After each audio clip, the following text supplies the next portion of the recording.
You Ain't Got the Answers Prime. It's episode 21 of For Our Edification. Thanks for joining For Our Edification. I'm Eddie Francis. You can find For Our Edification on your favorite podcast platform. Just make sure you check it out.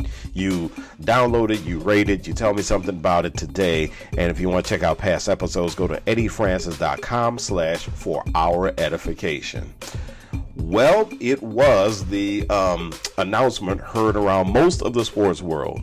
In December of 2022, Deion Sanders announced that he would be leaving Jackson State University as the head football coach to take over the head coaching job at the University of Colorado.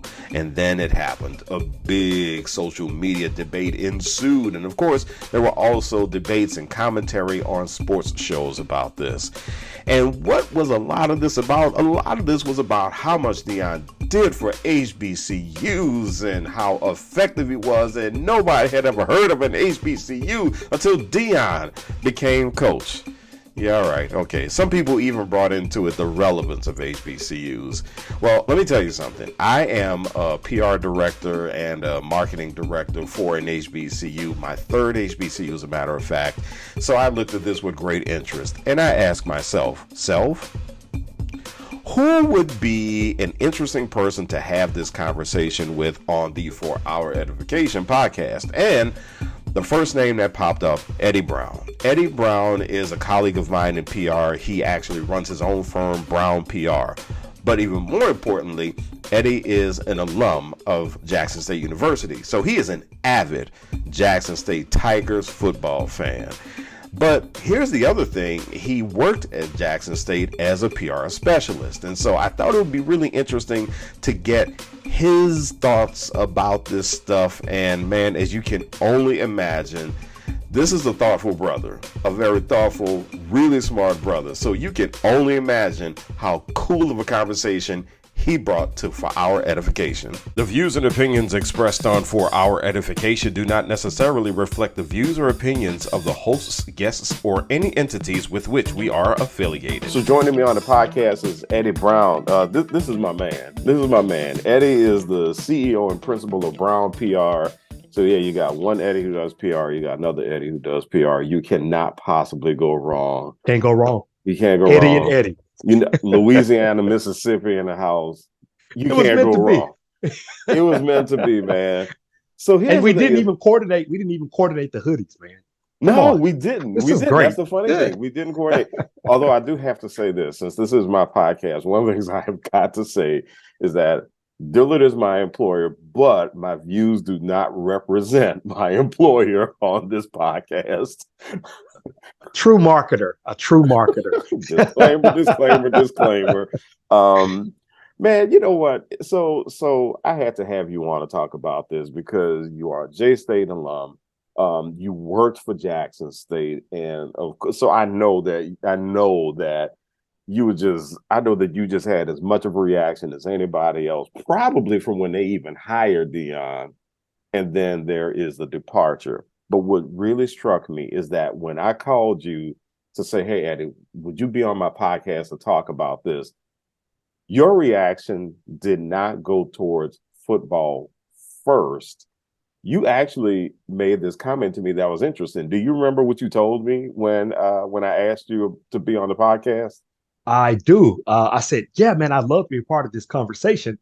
I love football. I like football. I follow, NFL. College football, mostly SWAC football. But for me, I'd love to have a conversation about Coach Prime and JSU and the recent conversation from a non-football standpoint. And why is that? Well, so there's a lot of background to that. So before I came to New Orleans, actually, you're one of the first people that I met when I came to New Orleans when I was director of PR for an advertising agency here in the area. And I was recruited from Jackson State University. I was literally working on the public relations team. There were a team of 5 of us for university communications at Jackson State. And so we, at that point, between 2004, really 2003, up until about 2008, we really started to see Jackson State in a different way. We were forced to see Jackson State in a different way. Now, let me go back. We were forced to force a different narrative of Jackson State so that the local community, the state, the nation could see the university in a different way. Mhm. And we had made a lot of strides in those years between '03 and definitely '08, 2010 even, under the administration of President Ronald Mason, who Yeah. came to us from Tulane University here in New Orleans. And I had a chance to work with Ron Mason at Southern University when he was president of the Southern University system, and I was doing That's PR right. for Suno. So that's when you and I met, actually. That's yeah. Yeah, that's when we And met. so so we go way back, right? And but during his tenure, he very astute man, dug into the archives of the university. We see, I think it's Dr. John A. Peoples, his vision for the university, and all of these things that had been, these visions that had been set in stone, really recorded, documented. He would dig into the archives, and he really challenged us to say, let's see if we can see Jackson State another way. At this time, he shepherded the university. At the time, we had a couple of presidents to shepherd the university through the Ayers case, this landmark historic lawsuit of HBCUs against the institutions of higher learning, which allocates public resources for public universities in Mississippi. And the Ayers settlement says that we've been historically underfunded. Mhm. And so in the Ayers settlement, one of the things was we've got to make sure that we get a certain percentage of other, right? So imagine a Black school looking for others, and that was anybody who was not African American or Black. And so one of the things that the president at the time, and I'm coming back to your statement, Sure. one of the things that Dr. Mason said at that time to our team was, to the administration, was we've got to figure out how to get other students here, but it can't be through football, basketball, and band culture, because that doesn't resonate so quickly. It's something that can be consumed, but it's not something that resonates so deeply with people who are not a part of the culture. Our culture is African Americans or Black people. And so and then also these millions of dollars were tied up until I think that percentage was 9%. We had to achieve 9% of other enrollees into the institution. And so instead of waiting on that money that was due us historically, the administration began to say, we've got to find other ways to make money. Increasingly, the students that were coming to the university were not as dependent on financial aid. A lot of these students were paying out of pocket. A lot of these students were non-traditional and paying out of pocket. They were being reimbursed by jobs. And so we needed extra funds outside of the state of Mississippi and federal government. And so one of the things that the university really started to do was to take advantage of this research intensive designated institution, this Carnegie designation. And we started going after research grants, and we started going after other funding. But to go after that funding, we had to show that we were more than just a football, sports and athletic school, a school for sports and athletes and band, right? And so our public relations team really started to dig for narratives that show that, our university throughout the South, throughout the nation, these cities, underfunded K through 12 schools throughout the city, our teachers, our students are teachers and principals and superintendents of these places all over the country. And so the U.S. World News reports, the rankings started coming out, and we just decided, you know what? Let's mine these rankings. It doesn't matter where we fall. Let's mine these rankings to figure out where we stand, one, amongst other HBCUs across the nation, but also against other schools in Mississippi and other schools throughout the South. And what we found out is that Jackson State, like Dillard and Xavier, we conferred the most undergrad degrees in this. And at the time, it was education and business.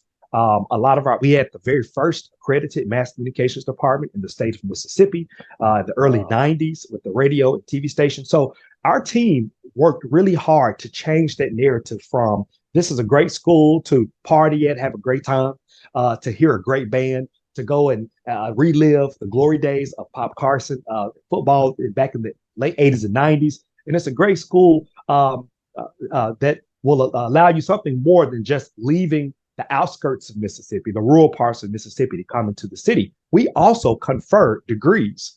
And when we confer those degrees, you will be prepared to lead in any bastions of society across this world. And so one of the challenges that I have had, and I do appreciate the fervor and the excitement. I appreciate the winning record that Deion Sanders or Coach Prime has brought to the university. One of the things that I have been challenged with is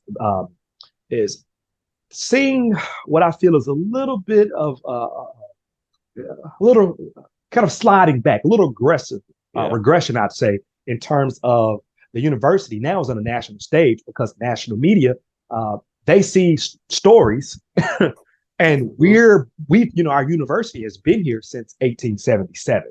We've been doing this for 100, something years, when students were paying for tuition with bags of onions and collard greens and potatoes and working off their tuition. And so, just a little concerned about the national conversation being so mired in the personality and the charisma of Coach Prime.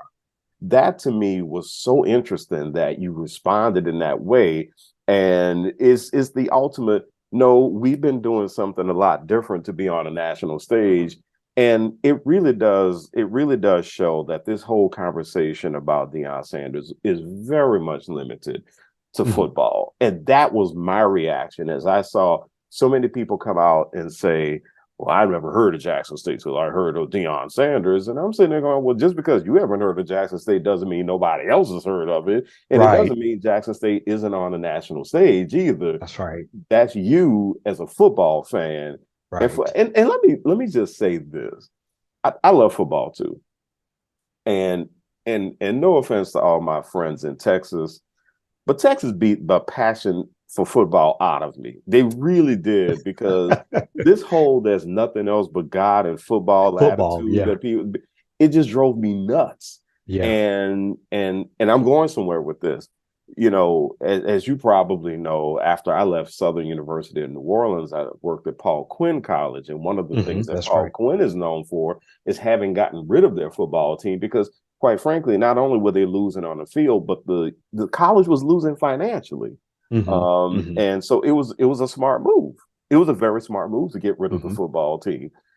But you have no idea how many people told me, how much of a quality institution can Paul Quinn be if y'all got rid of your football team? That is the Texas response to it. And so I believe it. Yeah, and I was just like, no. So what that did, though, is by the time I started working at Dillard, it really did force me to look at HBCUs and to get kind of feisty about redirecting the national conversation to the academic culture of HBCUs. There's so many Deions out there who they were able to get. Deion got his fame from Florida State. He got his fortune in the NFL. But Deion wouldn't have been in Florida State had it not been for an HBCU. That's right. Had it not been for FAMU. That's right. FAMU set him up to go to Florida State. And I graduated from Loyola, New Orleans. I wouldn't have been at Loyola had it not been for my father who went to Xavier, and had it not been for my mother's father who went to Xavier and my grandmother who went to Xavier. Yes. They set it up so that I could have that full scholarship opportunity to Loyola. So, and then the thing about that frustrates me about this Deion conversation is people are ignoring the fact, people outside of HBCU culture, because I have a whole commentary about how HBCU culture forms like a hip hop cipher. But people outside of HBCU culture, they really, really don't get that had it not been for Jackson State, Deion still might be looking for a college job. That's right. He'd still be coaching high school ball. Let's be clear. He would still be coaching high school ball. And he did, in order to coach high school ball, he needed to get a college degree, and he got it from Talladega.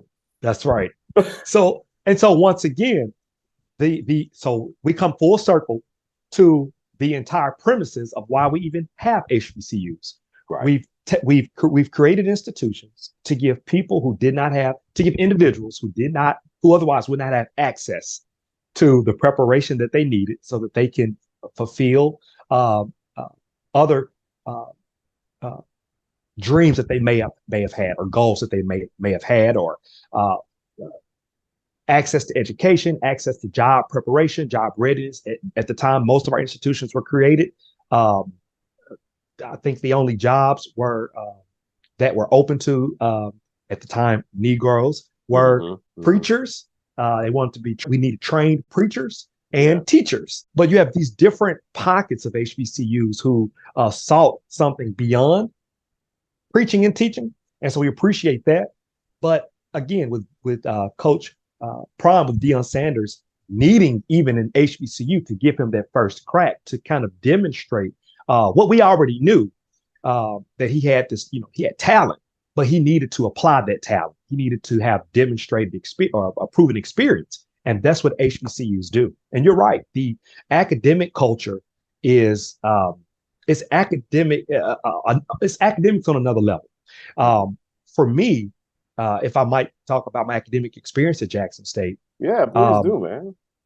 So imagine being, and you were too. It doesn't matter if you went to an HBCU, but especially at an HBCU, many of these schools are started during Reconstruction, post Civil War Reconstruction, Jim Crow, right? And very so wait, but here's the interesting thing about this, and there's a part of Dillard's history that I really love to talk about, because the precursor to Dillard was Straight University and New Orleans University.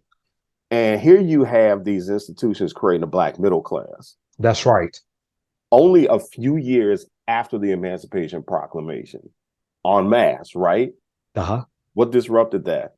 You just mentioned it, Jim Crow, but go ahead. That's right. Yeah. And you know what? There's and I'll shout out to John Kennedy. I think he works there. John is at Dillard on his way to Howard, actually. That's right. He's a PhD. I'm in the grad program over at UNO. He was in my one of my courses, and we talked it up about his research, his dissertation on Dillard. I'm excited about it. Yeah, and I had a chance to read through his couple of the second draft maybe. But these institutions were started during a very crucial time in this nation's history, and very crucial time in African American history here in this nation. And one of the things that you'll find throughout HBCU history, which is HBCU culture, culture is contemporary and changes, but HBCU culture is very much solidified. It's anchored in HBCU history, which is American history. Okay, and so hold on.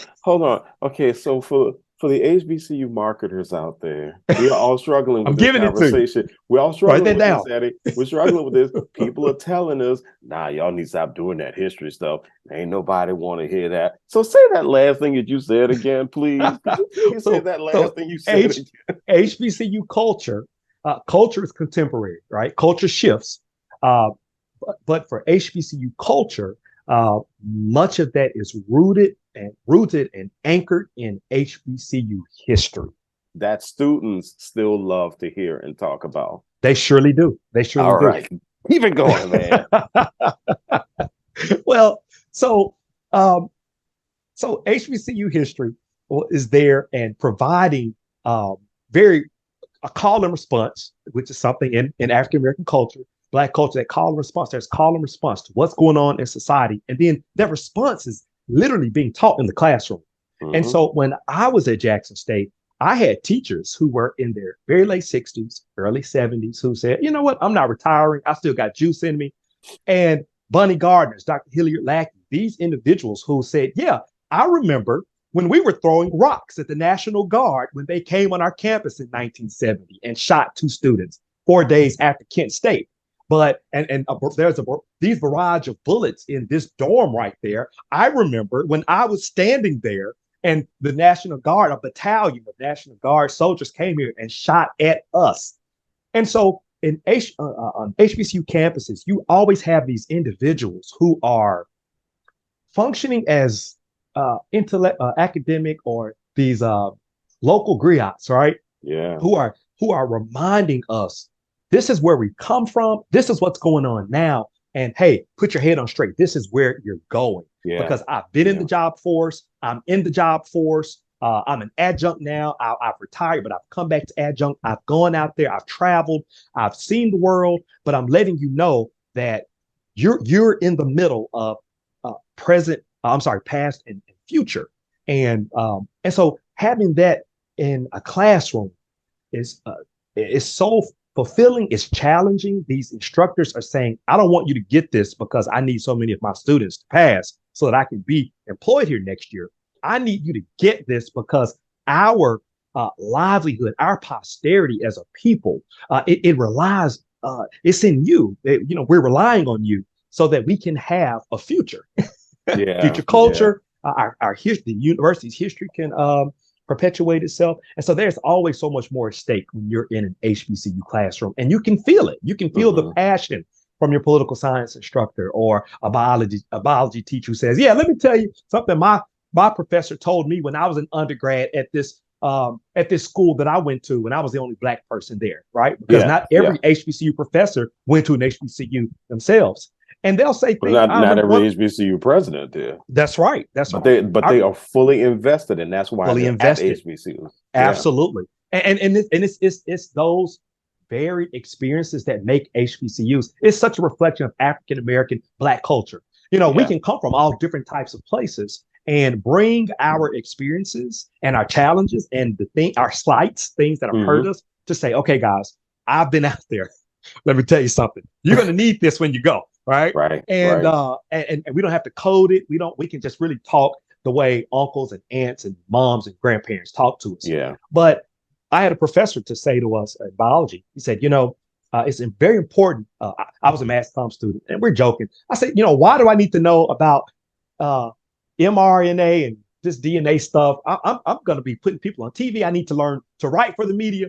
He says, I'll tell you why. He says, so that if you ever see a press release coming from some weird science group saying that craniology or that Blacks were descended from apes, or these race-based stereotypes make their way and they look like scientific literature, you need to have some kind of foundation to challenge that. And so he began to share with us how a professor of his in his undergrad would use I think it's called craniology, or study of like different skulls. Hmm. And there was Hmm. this race-based science that said that says that Black people are an inferior race because of the measurements of their skulls. Yep. Hmm. And that's when it hit me. I said, wow, every class is important. And every class had some type of um, almost like a calibration. It's just to Yeah. remind me who I am, who I needed to be, who I could be, where I was going. Yeah. And this is why, for me, the theme of this particular episode is bigger than Deion. Right. HBCUs are bigger than Deion. By the way, That's you're right. listening to For Our Edification, and I'm Eddie Francis, and joining me is Eddie Brown. He is the principal and CEO of Eddie Brown PR. He is a proud alum of Jackson State University, and also used to work at Jackson State in communications. And so I am proud to say that I got my master's degree from Tennessee State in strategic leadership. And I Yes, sir. chose Tennessee State over a PWI that actually was at somewhat of a lower price point. Okay. And I just really, Interesting. it did wonders for me. And one of the things that I researched, or what I did research, is I researched narcissism in leadership.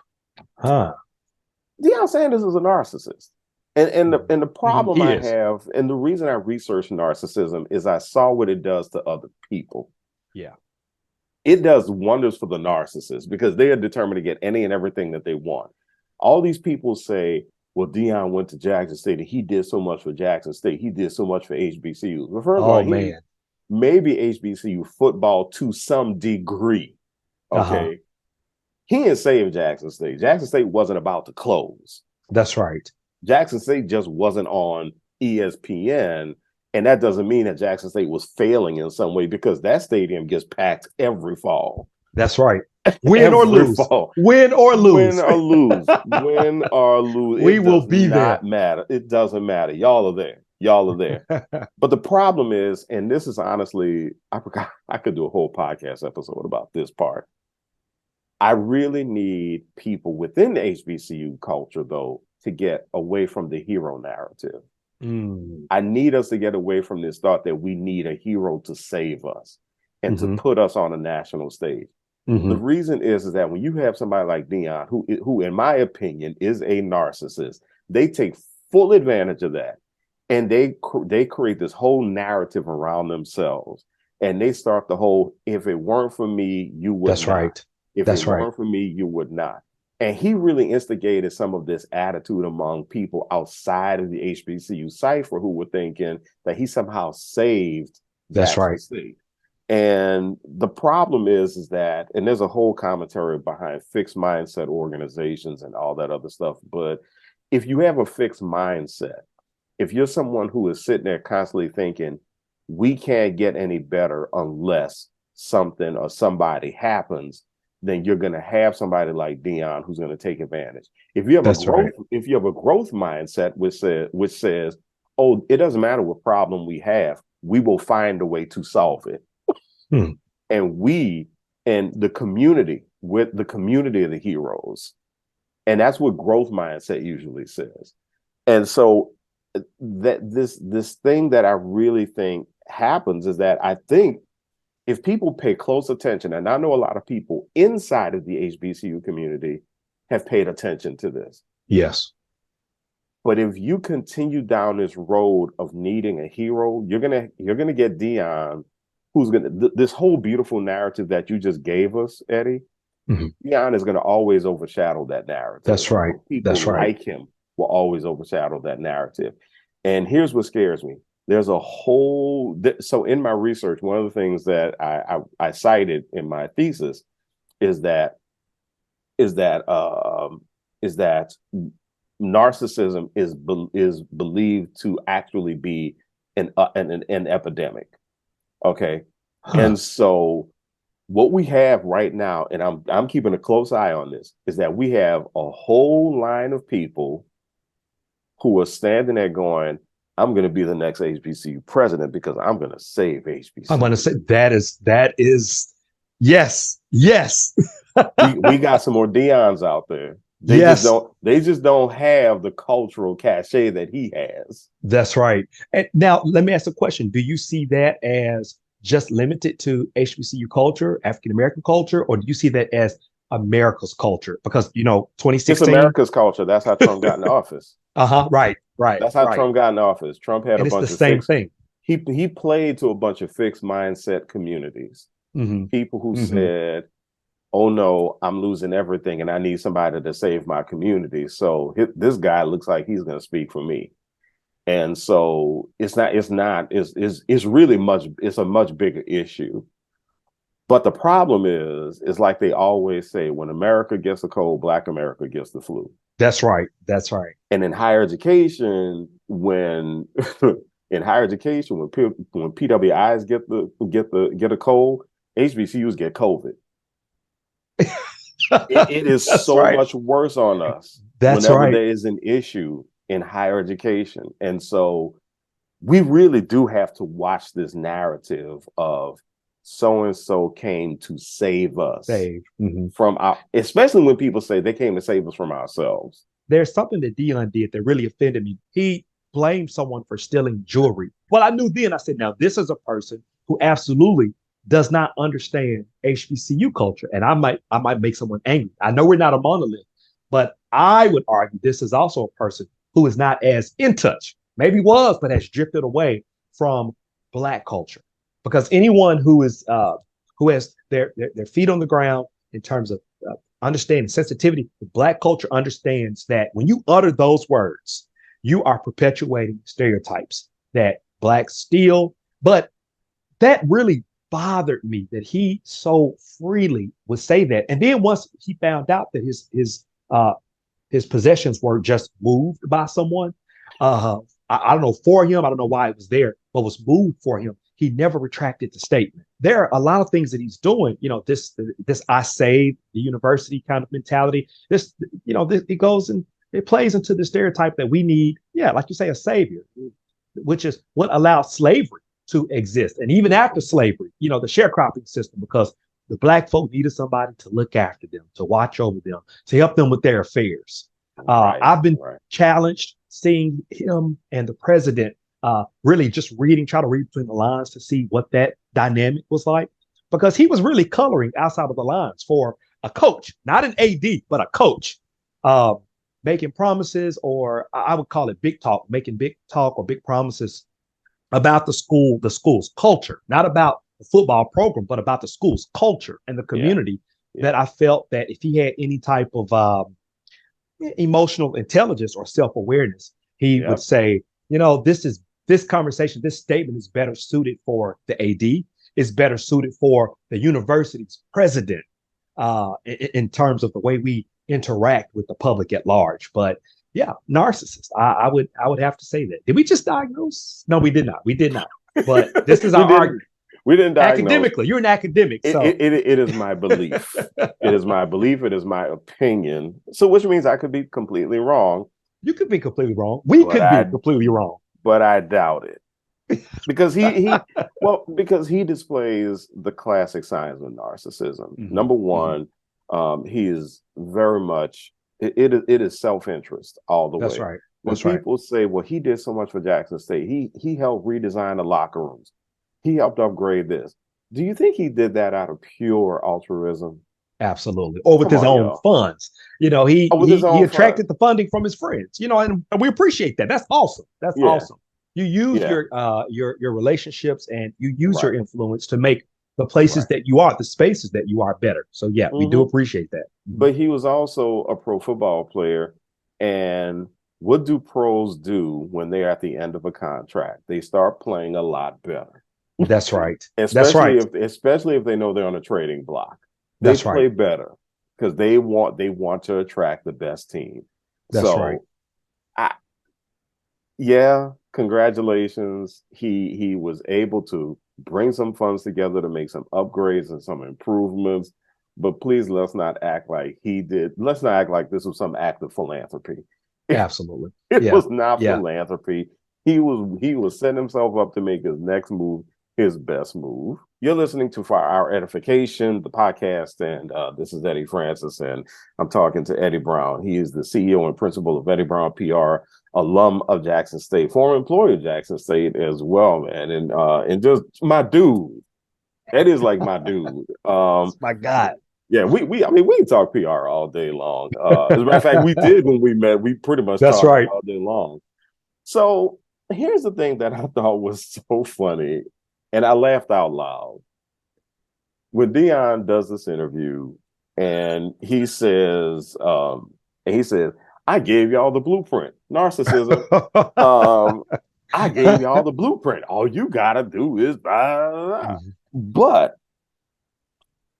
let me give you a wild scenario. I mentioned a little earlier that one of the places I worked at one time was Paul Quinn, who got rid of their football team, which I thought was a great business choice for the college.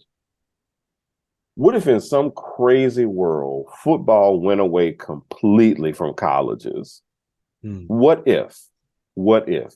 Now, Deion gave us the blueprint, but what is the blueprint for HBCUs to be more effectively marketed as a whole, knowing, and you and I talked about this, and you mentioned it, knowing that the national media normally sees football and band. That's right.